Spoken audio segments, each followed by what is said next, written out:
you're going to say, so save your breath. No, I don't have anything to say. You've done the best you could. You really have the best you could. You can't expect to win them all. But I want to tell you something. Kept to myself. 8 years. I was in the war myself. Not it before. Saw on Lake Beauty one night when they brought in a badly wounded pilot from one of the raids. Barely talked. Kept with me and Doc, he said, the odds were against us up there, but we went in anyway. I'm glad. The captain made the right decision.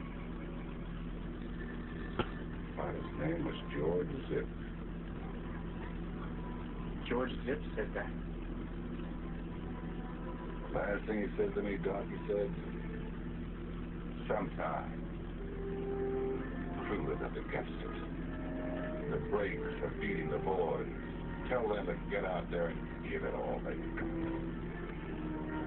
And win just. Know where I'll be then, Doc.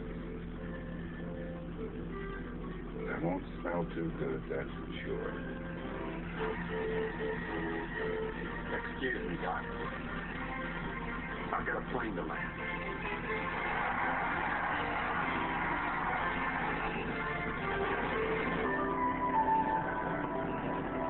Hey there, son. Mind if I have a seat? You, Hefner? You look like you got something on your mind. Who the hell am I kidding? I don't deserve to be a pilot. I've let everybody down. Did you do the best you could? No, I was gonna, but I ended up getting laid instead. That reminds me of a guy you might have heard of. John Holmes. Greatest porn star who ever lived. You know what he once said? He said, you know, I've got a 13-inch member, and Glenn Quagmire is the best damn pilot I've ever seen. John Holmes said that? You bet he did. Right before he died, a very painful age-related death from having unprotected sex with so many people. Excuse me, Hep. I got a plane to land.